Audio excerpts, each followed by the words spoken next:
They burned my sugarcane field at midnight, thinking no one would ever find out. They crept through the shadows, lit the flames, and vanished back into their million-dollar homes, confident their HOA titles would shield them from everything. But they forgot one thing Ash travels. By morning, black snow fell over their pristine neighborhood. Pools turned gray. White porches turned to soot. Their perfect world, stained by the fire they started.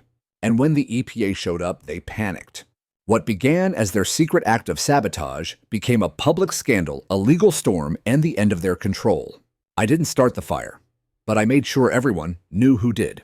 And what rose from those ashes wasn't just a new field. It was justice. I still remember the first time I set foot on that parcel of land. Nothing but raw earth, stubborn weeds, and a sagging fence that looked like it had given up years ago. The sun beat down mercilessly that afternoon, turning the air into a shimmering haze, and the realtor kept murmuring apologies for how undeveloped it all appeared. But to me, it was everything I had been searching for. 4 acres just beyond the city limits, framed by dense pines and thick underbrush, with a gentle southern slope that drank in sunlight from dawn until dusk.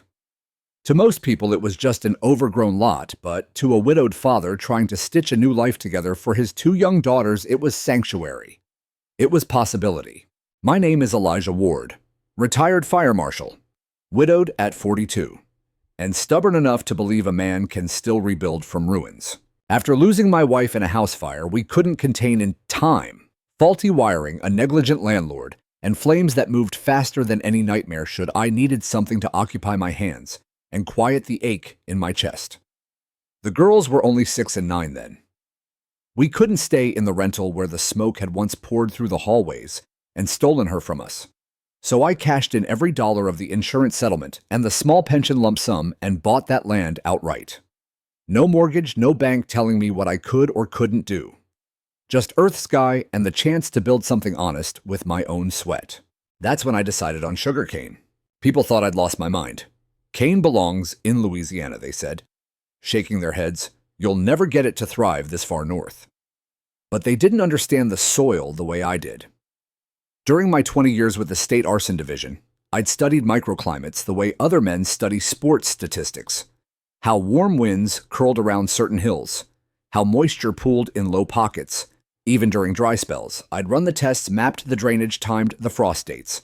I knew this slope could hold heat like a secret. It took a full year of back-breaking preparation.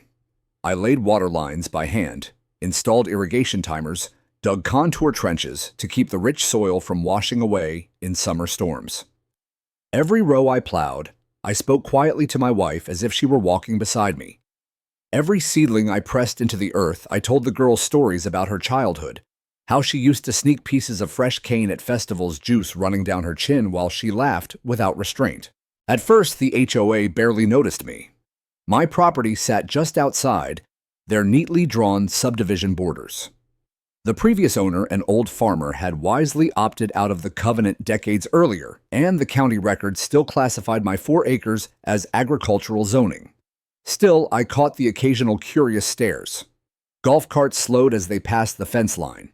I'd hear the faint click of camera phones while I spread compost or adjusted drip lines. I paid it no mind. My focus was on the land and the girls. Over the next 3 years, that sugarcane field became far more than a crop. It became a living thing.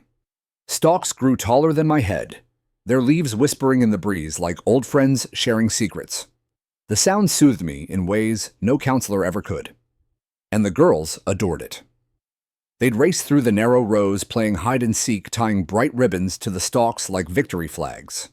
On weekends, we'd set up a hand-cranked press under the shade of a live oak, crush fresh cane, and sell the sweet juice in mason jars at the local farmer's market. Word spread quickly. Families drove from neighboring counties just to taste it. It became our ritual, our quiet joy, something undeniably ours. But as the cane flourished, so did the resentment across the fence.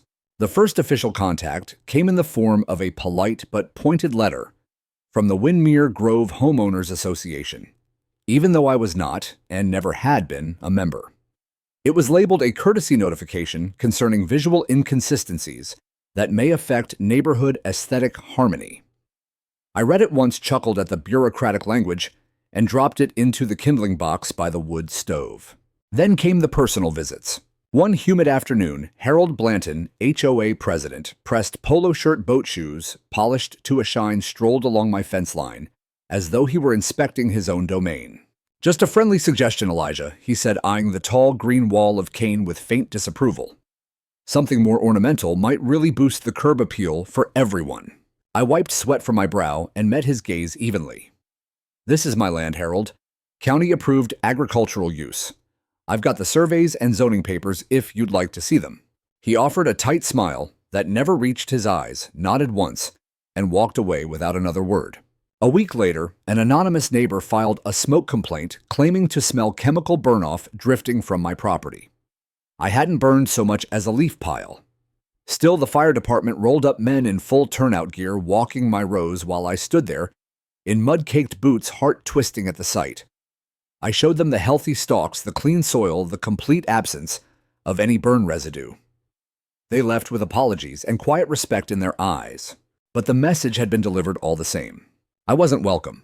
From that day on, I began documenting everything. Every letter, every uninvited visitor, every dead bird that appeared along the fence, too many to be coincidence. The irrigation valves that were loosened overnight. The motor oil someone poured near my drainage trench. I didn't confront anyone. Not yet. I simply gathered evidence, time-stamped photos, preserved samples, doorbell footage of Harold himself lingering near my gate at dawn one morning, glancing around like a man with something to hide. I told myself I was staying calm for the girls, that the harvest was coming soon, and the money would fund a small greenhouse, and maybe even a scholarship in my wife's name for local kids interested in agriculture. The sugarcane field had become my silent rebellion rose of vibrant life, rising from the ashes of my old world. And I never imagined anyone would hate it enough to burn it all down. Here is part 2, exactly as you requested. I stayed quiet for months. I told myself the harassment would fade once the first real harvest came in. But the tension kept building like dry grass waiting for a spark. Then one night everything changed. The girls were spending the weekend at their aunt's house. I had locked the side gate, checked the greenhouse timers twice, and walked back through the rows under a fat silver moon. The sugarcane leaves brushed my shoulders, making that soft, comforting rustle I loved so much.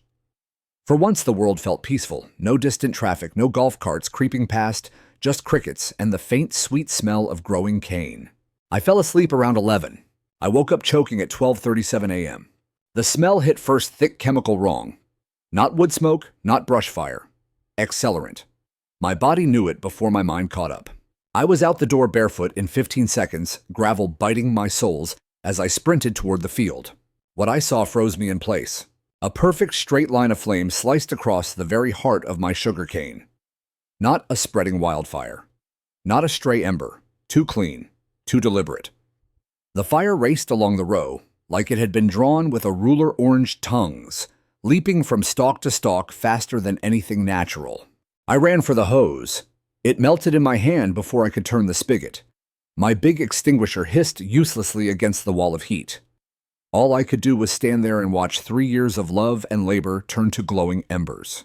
The sound was the worst part, the sharp crack of green cane, exploding, the hiss of sap, boiling, the low roar that filled my ears and drowned out every other thought. Through the choking smoke, one sentence pounded in my skull over and over. They did this. Not teenagers. Not an accident. Someone who knew exactly how to make a field burn fast and look like it started on my side. Someone who hated those green rows enough to destroy them, but smart enough to walk away clean. I stood there until the last ember died just before dawn.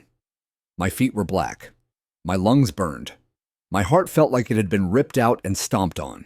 They thought they could scare me off the land. They thought they could burn my hope to the ground. They forgot one thing. I used to walk through burned-out houses for a living. I taught rookies how to read the story a fire leaves behind. I never once left a scene without knowing who struck the match. That morning, I didn't sleep. I couldn't. My hands were still shaking with soot when Deputy Olson arrived. He was young, respectful, the son of a man I had trained years ago. He shook my hand the way firemen do, firm, quiet, full of understanding. "You built all this yourself, didn't you?" he asked, looking out over the smoking black scar that used to be my field. I only nodded. My jaw was locked so tight I couldn't speak. "We'll find who did it," he said.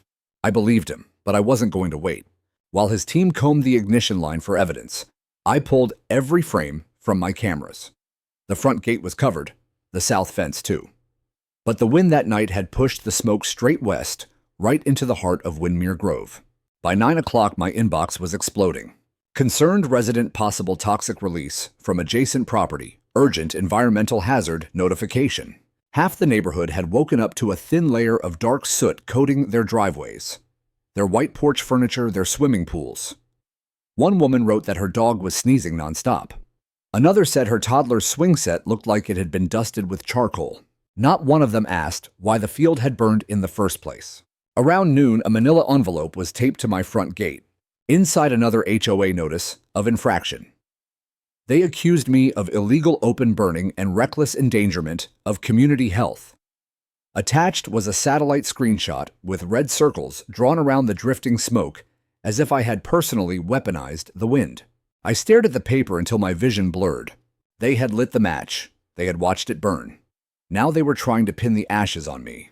That same afternoon, I drove to the Windmere Grove clubhouse. White stucco, fake columns, smelled like lemon cleaner and control. I wasn't there to yell.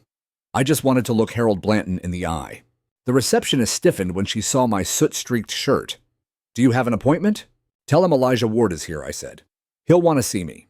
5 minutes later, Harold appeared in his usual pastel polo, not a speck of ash on him, smile as tight as a drum. "Elijah, didn't expect you today." "I'm sure you didn't." He led me into the conference room. Long white table, cold air, sterile.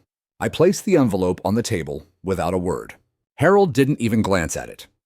"The board has received numerous complaints about smoke originating from your property. We have a duty to—" "Stop," I said quietly. "That fire was set with accelerant. I have the burn pattern. I have the wind data. And if I find out you or anyone on your board had anything to do with it—" "Elijah," he interrupted, calm as ice, "you're upset. Understandable. But let's not turn this into something it isn't." I leaned forward until our faces were inches apart. "You pushed me for months to tear that field out. You told people I was lowering property values. You trespassed on my land at dawn. Keep pushing, Harold. See what happens when I push back." He didn't blink, just folded his hands and said, "The HOA operates within the law. Maybe if you had joined the community instead of isolating yourself, none of this would have happened." I walked out without another word. One thought burned hotter than the fire ever did. They were going to make the whole world believe this was my fault, and I was going to make damn sure they failed. The campaign to paint me as the villain began in earnest the very next week. The Windmere Grove newsletter, usually a cheerful parade of bake sale announcements, pool schedules, and reminders about lawn height, suddenly featured a bold headline, "Recent environmental disturbances from adjacent properties." The article spoke of unauthorized agricultural activities, degraded air quality, and potential contaminant runoff into community drainage systems. My name wasn't printed, but everyone knew exactly who the adjacent property was. Old customers who used to line up for my cane juice at the market stopped calling. One longtime buyer, a friendly contractor named Ron, rang me up sounding awkward. "Hey, Elijah, I've always loved what you built out there, man. But folks are getting nervous. You sure it wasn't just a stray spark from equipment or something? Ron, you've watched me work. I don't burn brush. I don't use open flame, ever. I know, but people are talking." Then came the anonymous tip to the health department. 2 inspectors arrived unannounced, clipboards in hand, state vests crisp and official. They walked the blackened rows, slowly taking notes, scraping soil samples, photographing the charred stumps as if cataloging a toxic waste site. I stood aside and let them work, arms folded, jaw tight. They weren't here to help. They were here to build a case that would force me out. By the end of the week, I felt the neighborhood's eyes on me every time I stepped outside. A young mother pushing a stroller hurried her little boy along when he pointed at my gate and asked in a loud whisper, "Is that the bad man's house that made the smoke?" She shushed him and quickened her pace without looking back.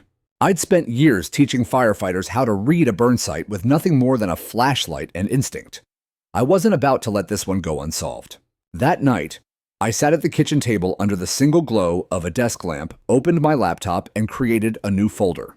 I named it simply Ash Evidence. Inside went everything I had collected so far. Doorbell footage from the week leading up to the blaze. Local weather station records showing wind direction and speed that night. Close-up photos of the ignition line.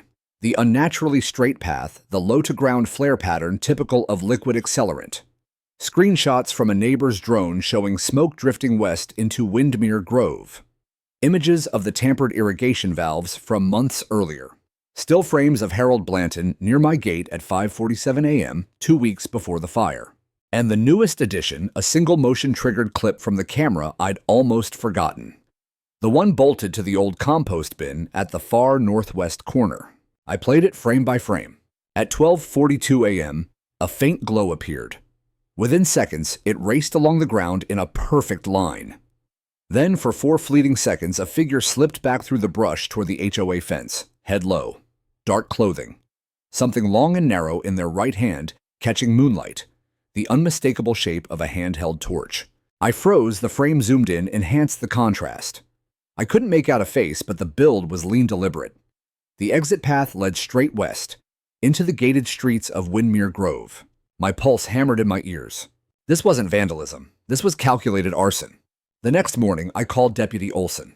"I've got something you need to see." I emailed him the enhanced clip and the burn pattern photos. He rang back 20 minutes later, voice low.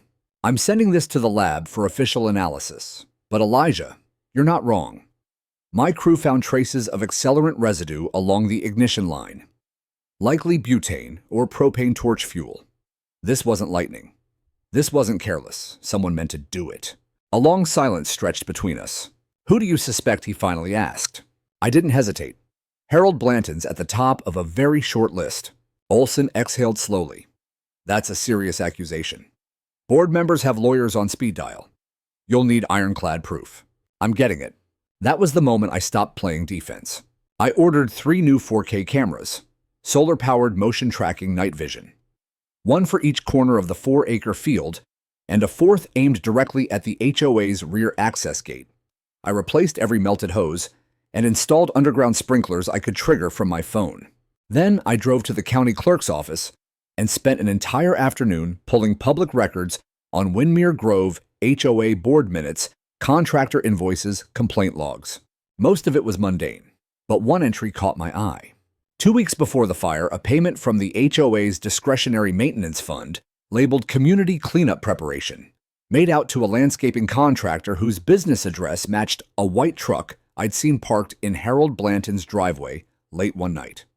No crew, no lights on in the truck, just a silent vehicle sitting there for over an hour. I printed the receipt and added it to the folder. That same evening, I sat on my darkened porch with a thermos of coffee and binoculars, watching the fence line until nearly 3 in the morning. Twice I saw movement. Someone pacing near the clubhouse, then a slow-moving car circling the back road that bordered my property. They were watching me now. Maybe they expected me to pack up and leave. Most people do when an HOA turns hostile. They wear you down with fines, complaints, isolation. But they didn't know who they were dealing with. I wasn't most people. And the ashes were starting to tell a very different story than the one they wanted told. The 3rd night after the blaze, I couldn't close my eyes without seeing it again. Flames racing up the stalks, green turning to black in heartbeats, the sweet sap hissing like screams. The house still carried the ghost of that smell-charred sugar mixed with bitter chemicals clinging to curtains, settling in corners like an unwelcome guest. I gave up on sleep and sat in the dark with only the blue glow of my laptop. The refrigerator hummed behind me, a lonely sound in the quiet house. I replayed the compost bin footage for the 100th time. Pixel by pixel, I watched the faint orange bloom at 12:42 a.m. The line of fire sprinting eastward across my field. Then the figure 4 seconds of shadow ducking back through the fence. I enhanced the contrast until the object in his hand sharpened into the unmistakable silhouette of a propane torch. Gloves, dark jacket, ball cap pulled low. The direction he fled was the clincher due west, straight into the manicured maze of Windermere Grove. My stomach nodded. This wasn't random cruelty. This was someone who knew my layout, knew the wind forecast, knew exactly how to make it look like my negligence. I started digging deeper than cameras and weather logs. I searched old county records and neighborhood forums under a throwaway account. Turns out Windermere Grove wasn't the first HOA Harold Blanton had led. Years earlier, he'd been president of a smaller subdivision 20 miles away. Two former residents had posted detailed accounts, one woman forced to rip out her native wildflower garden after endless weed violation fines. Another family who finally sold at a loss after constant noise complaints and anonymous code reports wore them down. The pattern was unmistakable. They weaponized rules until people either conformed or disappeared. They'd tried the same on me: letters, complaints, sabotage. When that failed, they escalated to fire. I wasn't going to let them erase me. The next piece fell into place 2 days later. A silver pickup slowed at the end of my driveway. Craig, retired postal carrier, lived 3 houses down from Harold, leaned out the window, glancing nervously up and down the street. "Elijah," he said, voice low, "you got a minute?" I walked over. He didn't get out of the truck. I was up late that night watching a ball game with the window cracked. Thought I heard raccoons at first. Then I saw somebody coming through the bushes from the HOA side. Dark clothes, carrying something long silver, caught the streetlight. Headed straight back toward Harold's place. My heart slammed against my ribs. "You sure?" "I'm sure where he went. Couldn't swear to the face. Ball cap jacket." But the build looked like Harold. "Would you tell that to the deputy?" Craig rubbed the back of his neck. "I don't want my mailbox full of fines, but if it comes down to it, yeah, I'd back you up." That was enough for now. I thanked him, watched him drive away, then added a new file to the Ash Evidence folder, Witness Craig MP3. A quick voice memo of everything he'd just told me. The puzzle was taking shape: harassment, sabotage, arson, cover-up. But the real turning point came the following morning. I stepped outside at dawn to check the new cameras and froze. The entire cul-de-sac beyond my fence had turned ghostly gray. Roofs, cars, hedges, sidewalks, everything wore a fine layer of dark soot. It looked like sinister snow had fallen overnight, soft and oily, clinging to every surface. The wind had shifted just after sunrise, a cold front pushing every particle of charred sugarcane straight into Windmere Grove. I whispered the words before I could stop myself: ebony fallout. And for the first time since the fire, I felt something sharper than grief: satisfaction. By 7 o'clock, the neighborhood stirred. Garage doors hesitated halfway up. Residents stepped out in robes and slippers, staring at blackened eaves and soot-streaked windows in stunned silence. Mrs. Annis Pink Slipper's yappy dog started coughing the moment she opened her door. Her pristine golden retriever came back inside with a dark stripe down its back like it had rolled in charcoal. No one looked my way. They were too busy photographing their own disaster. By 8, the phones must have been ringing off the hook because suddenly everyone was outside, pointing coughing, waving arms in outrage. My phone buzzed with voicemails I didn't answer. One finally played on speaker while I watched from the porch. "Mr. Ward, this is Diane Withers, HOA Health and Safety Chair. We are experiencing significant airborne contamination this morning and require your immediate cooperation regarding potential liability for hazardous particulate release." I laughed out loud, the sound rough in my throat. They had tried to destroy my life quietly. Now their perfect lawns, their white porches, their sparkling pools were marked with the proof. The fire hadn't just taken my crop. It had branded them. And the branding was only beginning. That afternoon, the HOA called an emergency board meeting at the clubhouse. I wasn't invited, of course, but I didn't need to be.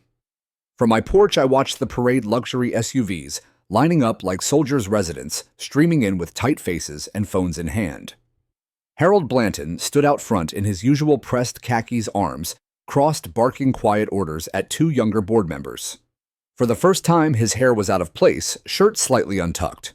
He looked frayed at the edges. Inside, they were no doubt scrambling to craft a story that kept the blame pointed at me while scrubbing their own hands clean. But they had a problem they couldn't delete or power wash away. The ebony fallout had marked every inch of their world. That evening, an email landed in my inbox from someone I barely recognized. Joanna Marks, mid-30s, lived near the tennis courts, mother of 2 young kids. Her daughters had bought cane juice from my girls at the market last summer. Subject: this is getting out of hand. Elijah: I don't know all the details, but the official story isn't adding up.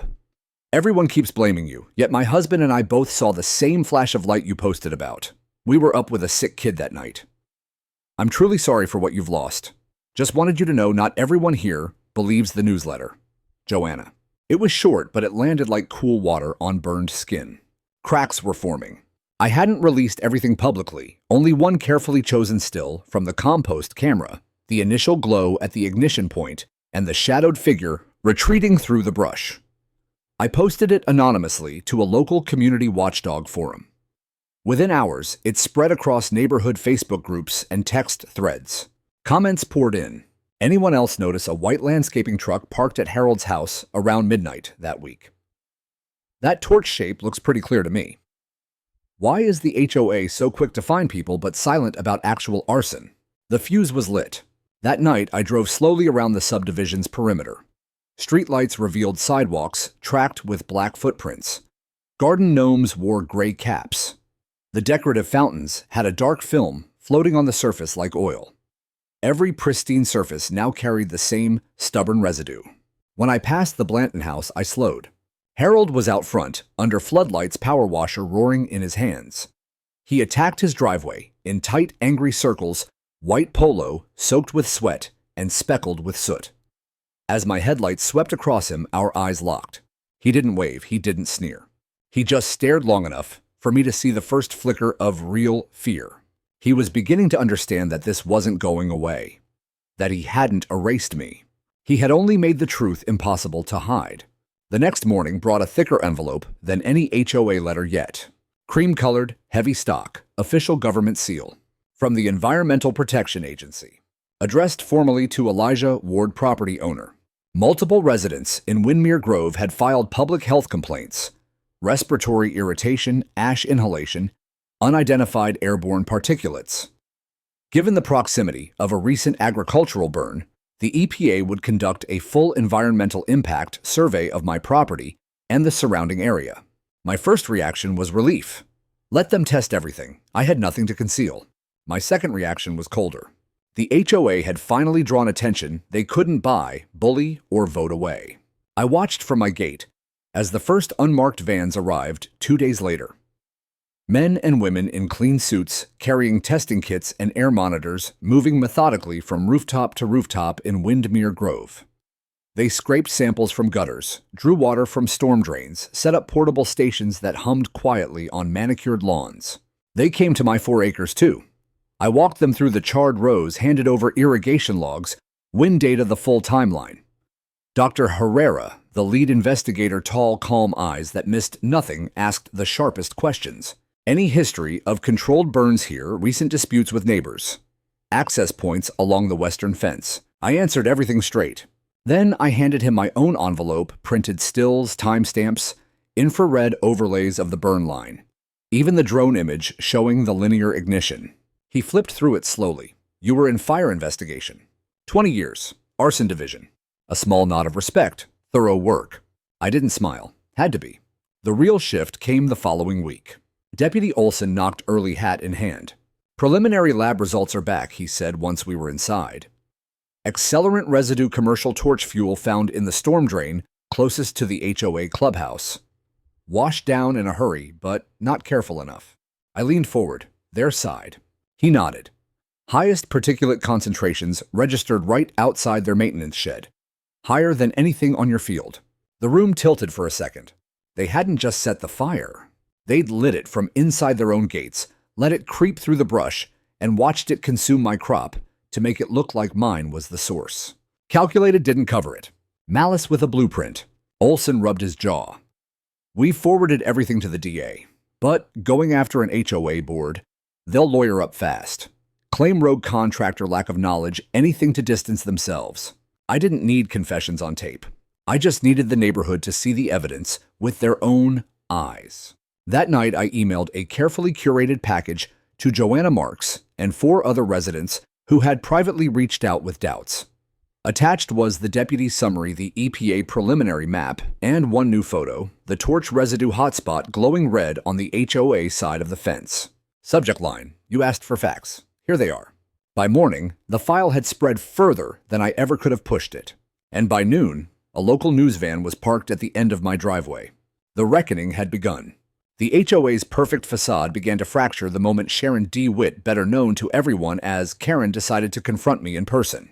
I was out by the fence line tightening the mount on one of the new solar cameras when her voice cut through the morning air like a shard of glass. Elijah, we need to talk, now. I turned slowly. She stood on the HOA side of the fence in a crisp white tennis skirt and visor, both now speckled with stubborn soot that no amount of spot cleaning had removed. Behind her, the once immaculate southern porch of her McMansion looked like it had been dusted with funeral ash. The American flag drooped gray at the edges. The wicker furniture wore a film of dark residue that made it look decades older overnight. I said nothing, just waited. She marched closer, Pearl's swinging Chardonnay confidence unraveling with every step. "This is your mess," she snapped. "Kids are coughing up black flecks. Pool filters are ruined. HVAC units are clogged. And now the EPA is crawling all over our neighborhood like we're some toxic dump site." Still, I gave her silence. "You need to make a public statement," she pressed on, voice rising. "Admit it was an accidental agricultural burn on your property. Cooperate, and maybe the board will drop any legal action for environmental damages." I let the quiet stretch until it became uncomfortable. Then I spoke low and even. "Sharon, you people burned my field." Her face twitched a flash of something raw beneath the Botox. "I have video," I continued. "Time-stamped ignition from your side of the fence. A figure with a torch heading straight back into Windmere Grove. Weather data. Witness accounts. Residue in your own storm drains. You want to talk responsibility? Let's start with the match you lit." She recovered quickly, lip curling. "You're paranoid. No one's going to believe an outsider over an elected board." I stepped closer to the fence until only the chain link separated us. "Your porches are covered in the proof. Your pools are filmed with it. Your kids are breathing it. That soot isn't going anywhere until you admit where it came from." For the first time, her eyes flicked back toward her house, as if seeing the dark dusting anew. Something in her expression shifted anger, giving way to the first cold touch of panic. She spun on her heel and stalked away without another word. I watched her go, feeling the crack widen. That same evening, Joanna Marks called, not emailed this time, but called. "Elijah," she said, voice hushed but urgent. "People are done swallowing the board story. We're putting together a town meeting outside HOA control. Backyard folding chairs, no minutes, no votes. Just residents talking. We want you there. We need you there." "I'm not part of your community," I reminded her. "That's exactly why we trust you." 2 nights later, I walked into Joanna's backyard under strings of soft bulb lights. 30 or 40 neighbors sat in uneven rows of lawn chairs, lemonade sweating on card tables, kids playing quietly in the grass. No one smiled when I arrived, but no one looked away either. They let me speak third after a father described his daughter's new asthma symptoms, and a retired engineer explained basic wind patterns even a child could follow. I kept it simple, no rage, just facts.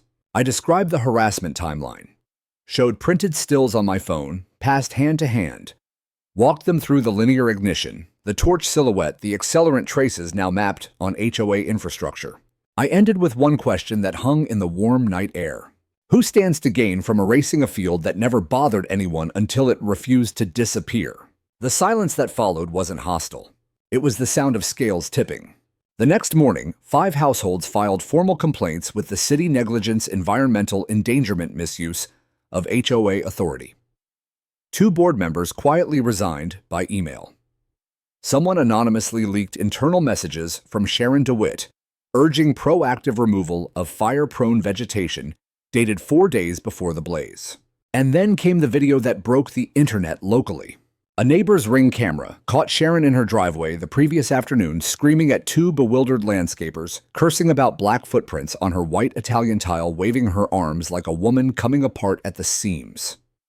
Within hours, it was clipped set to dramatic music entitled Ash Queen Meltdown. Teenagers remixed it. The nickname stuck. Sharon stopped appearing in public altogether. As EPA surveyors returned in greater numbers, suits, masks, soil cores, air samplers, I stood at my fence and watched the people who had tried to bury me frantically, trying to scrub their own guilt away. The dark residue had seeped into every crack of their carefully curated lives, and no power washer on earth could erase what the truth had finally exposed. The EPA didn't drag their feet. Within days of their second visit, portable testing stations dotted Windmere Grove like silent sentinels. I watched from my porch as technicians in clean suits climbed ladders to rooftops, vacuumed soot from gutters, and drew samples from every storm drain. They moved with quiet efficiency, clipboard notes filling up faster than any HOA newsletter ever could. They spent just as much time on my 4 acres. I walked beside Dr. Herrera, through the blackened rows, pointing out the ignition line, the creep path through the dry brush, the places where the accelerant had pooled and flared hottest. He nodded at each detail, asking follow-up questions that cut straight to the heart of it. When I handed him the updated packet, new stills, Craig's sworn statement, the leaked emails, he paused longer this time. "This changes the direction of our inquiry," he said quietly. I didn't press. I just watched them pack up their kits and drive away. The neighborhood, meanwhile, was coming unglued. Private Facebook groups exploded with photos, clogged HVAC filters, black with residue, children's swing sets, streaked gray dogs with soot-matted fur. Parents posted urgent questions about pediatrician visits and mysterious rashes. Pool service companies reported triple bookings. One posted publicly that Windmere Grove accounted for half their emergency filter replacements that month.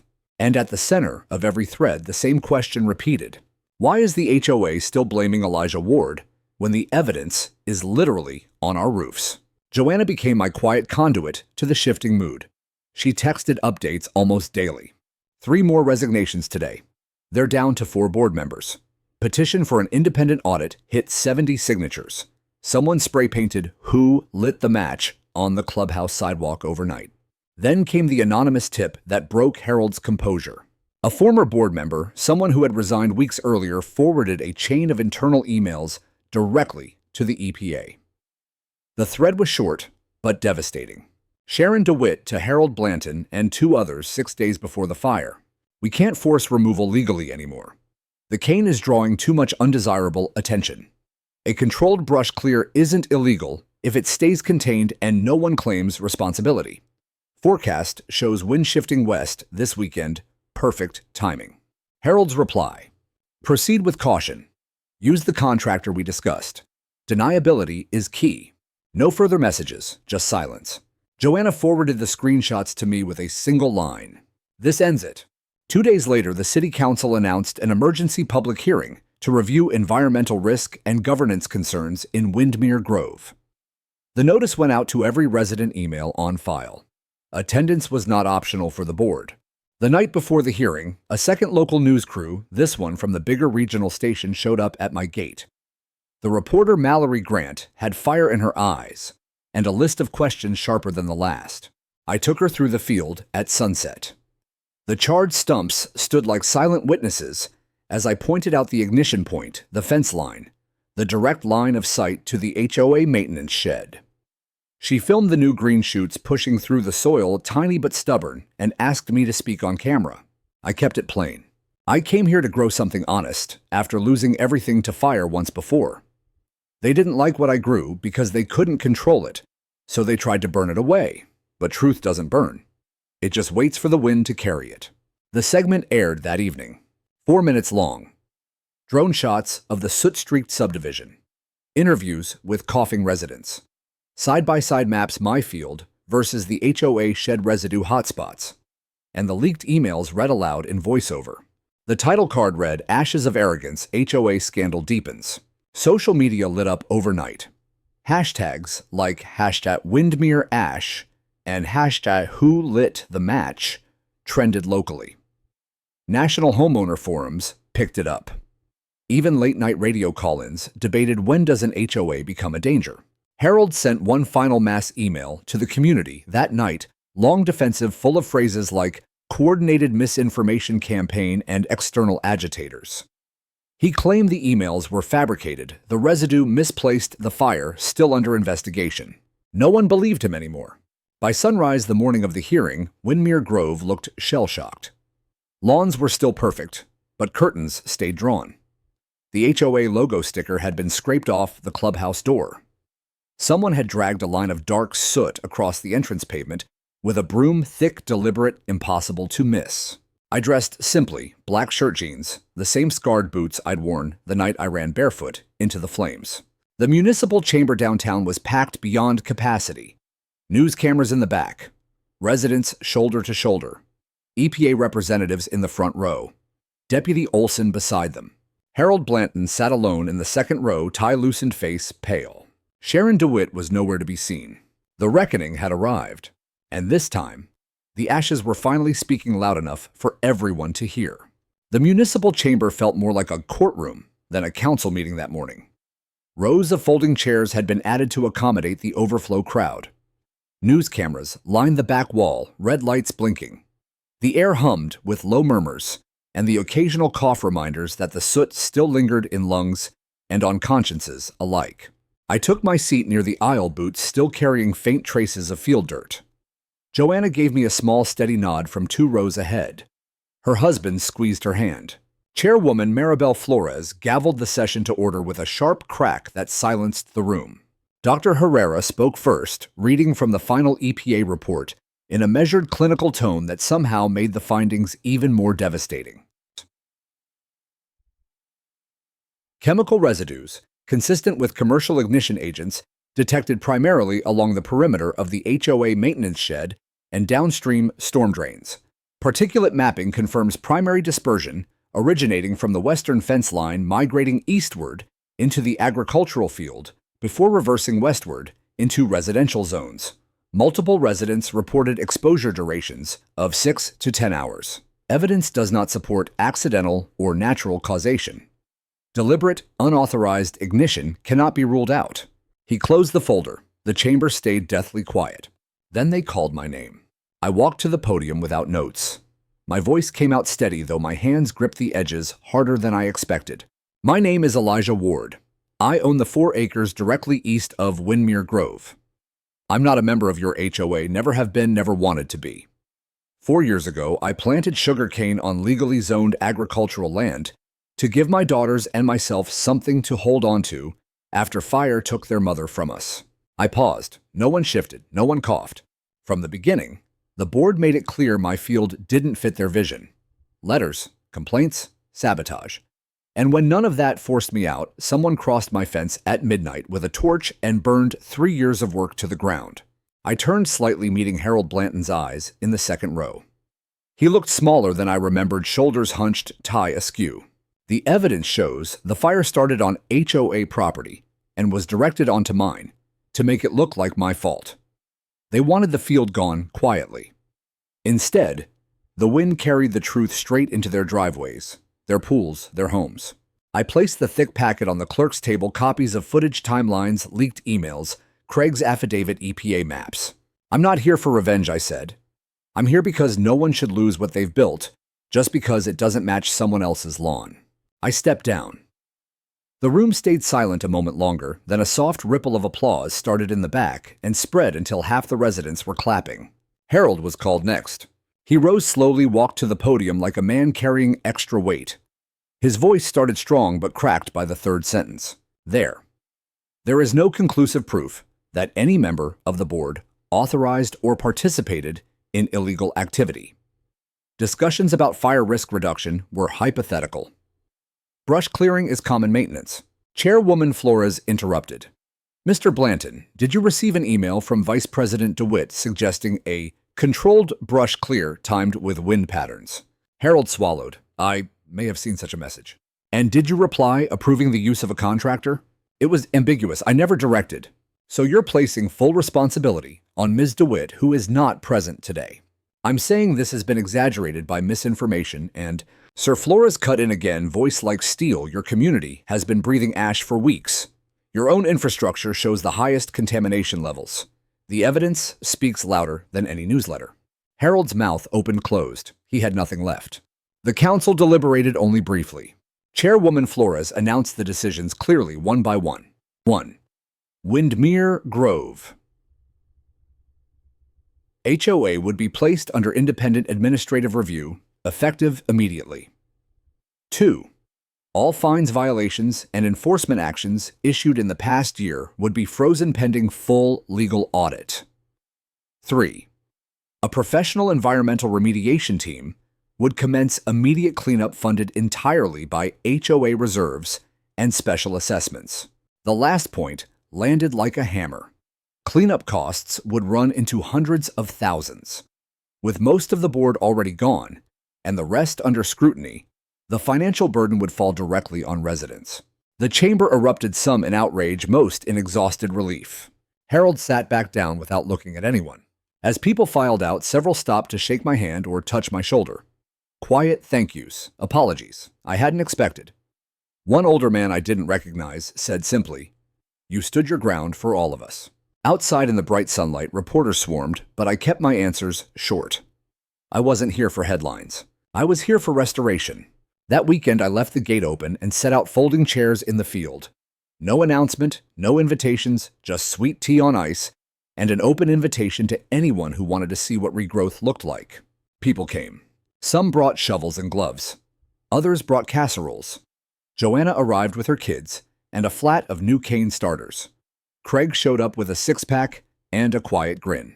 We worked side by side in the soft earth, planting fresh rows where the old ones had burned. Laughter drifted across the field, tentative at first, then real. No one mentioned fines. No one mentioned rules. At sunset, I stepped back and looked at the new green shoots already pushing through the turned soil.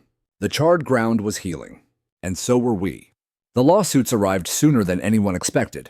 Less than 2 weeks after the council hearing, 5 families led by Joanna Marks and the father, whose daughter had developed breathing issues, filed a joint civil suit against the remnants of the Windermere Grove HOA. Claims negligent endangerment, environmental contamination, fraudulent misrepresentation of community safety, and intentional infliction of emotional distress. I wasn't a plaintiff. My fight had already carved the path, but I was named as a primary witness, and the attorneys made it clear my testimony would carry serious weight. Walking into the county courthouse felt surreal. Just weeks earlier, I'd been the isolated farmer on the edge of their world, the one they whispered about and wanted gone. Now I entered the marble halls, with a quiet procession of neighbors walking beside me, some nodding encouragement, others offering small, awkward smiles of apology. Harold Blanton arrived flanked by a high-priced defense attorney whose suit looked expensive enough to buy half my cane starters. Sharon DeWitt never appeared. Word was she had sold her house through a remote realtor and relocated to her daughter's gated enclave in Florida, somewhere the rules were stricter and the neighbors more compliant. But her words lived on. During discovery, the plaintiff's team unearthed the full email chain. Projected on a large screen in the courtroom, Sharon's message glowed in black and white. A small, controlled burn to clear dry brush isn't illegal if no one claims responsibility, and the wind takes care of the rest. Harold's reply sat directly beneath it, time-stamped the same evening. Approved. Use the contractor. Keep documentation minimal.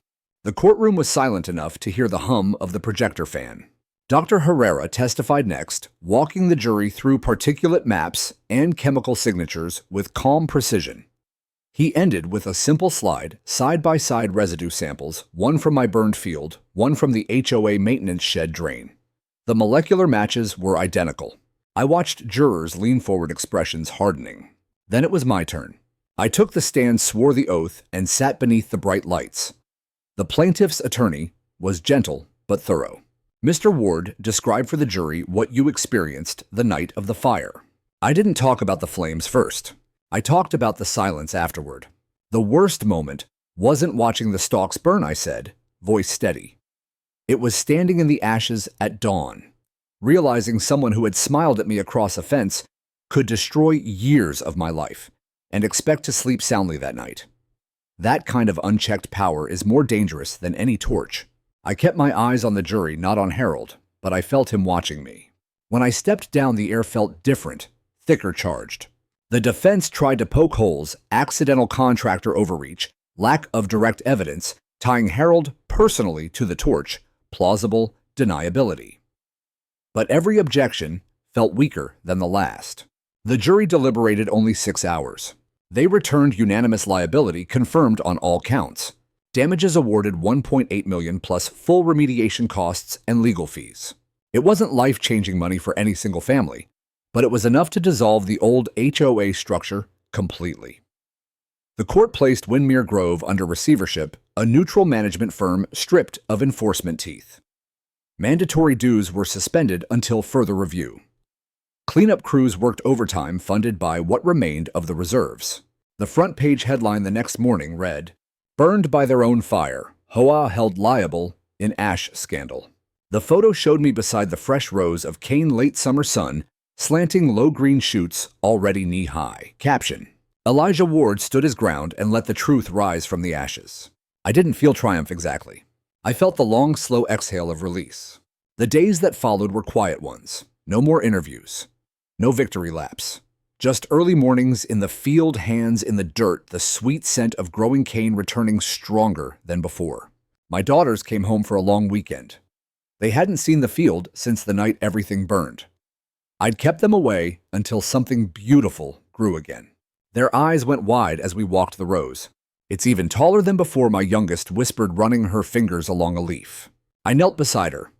Fire clears the weak parts. What's left underneath is tougher. The roots remember. We spent the afternoon pressing juice under the oak tree mason jars, lining up like old times. Laughter echoed farther than it had in years. Craig stopped by one evening with a cold six-pack and a framed print. It was a grainy still from his security camera, the shadowed figure slipping back through the fence the night of the fire. I should have spoken up sooner, he said, handing it over. I'm sorry. I studied the image, then looked at him. You spoke when it mattered most. We drank on the porch as the sun bled orange across the sky. The cane rustled in the breeze, a sound I'd feared I'd never hear again. In the distance, the new property manager waved as she walked the fence line. I waved back. No threats, no surveillance, no envelopes taped to my gate, just neighbors. And for the first time in years, the land felt truly mine again. Early June brought the rains, gentle at first, then sudden downpours that turned the soil dark and fragrant. I stood on the porch with coffee in hand, watching water drum on the broad leaves of the new sugarcane. The rows were chest-high now, swaying like a green ocean under the gray sky. 2 months earlier, this had been a battlefield of blackened stumps. Now it hummed with life. Fire, it turns out, doesn't always destroy. Sometimes it clears the ground for something stronger. Windmere Grove had changed too. The old HOA existed only on paper. A neutral management firm handled landscaping and streetlights, nothing more. No more surprise finds taped to doors. No more anonymous complaints. The clubhouse bulletin board, once filled with stern reminders, now carried flyers for potlucks, tool-sharing lists, and kids' soccer sign-ups. Sharon DeWitt's house sold quietly. A young couple moved in, painted the front door bright blue, and never once mentioned ash. Harold held on a little longer. I'd see him walking his aging Labrador at odd hours, head down, avoiding eye contact. One morning, his own for sale sign went up. By fall, the house was gone too, bought by a family who planted wildflowers along the sidewalk and waved when they saw me in the field. Something deeper had taken root in the neighborhood. Neighbors who once hurried past my gate now stopped to chat. Someone organized a block barbecue in the park, no HOA approval required. I almost didn't go. Old habits die hard. But when the smell of grilled corn and burgers drifted across the cane rows, I saw Joanna waving from the edge of my property, her daughter perched on her hip, her son racing through a sprinkler with a pack of other kids. I walked over. People greeted me like I belonged, not with fanfare or pity, just quiet respect. Roger, the man who used to glare at me over his hedge trimmer, handed me a cold beer and said, "Never thought I'd say this, Elijah. But that fire stripped away the rot, showed us what really mattered." We all looked around at the laughing kids, the shared tables, the easy conversation flowing without fear of violation notices. He was right. The blaze hadn't just cleared my field. It had burned away years of rigid control. The illusion that perfection could be enforced with rules and intimidation. What grew back wasn't flawless lawns and matching mailboxes. It was community messy, imperfect, real. Later that night, one of the teenagers who had helped replant the cane found me by the dessert table. He pressed a small wooden plaque into my hand. He'd burned the words into the wood himself. What they tried to bury grew back stronger. I hung it the next morning at the exact spot where the first flame had licked across my fence line. The new stalks there were the tallest, the thickest, reaching defiantly toward the sun. By late July, the cane stood over my head again. By August, it waved in the breeze like it had never known fire. But I knew, and I was grateful, because every rustle of those leaves carried more than the sound of sugarcane. It carried resilience. It carried justice. It carried the whisper of a woman I still spoke to when I walked the rows at dusk, telling her the girls were happy the land was thriving, and the people who tried to break us had only made us whole. Some scars remain. The darker soil along the old burn line. The faint sweetness that still lingers in the air after rain. Reminders that pain can pass through us and leave something fertile behind. I no longer watch the fence for shadows.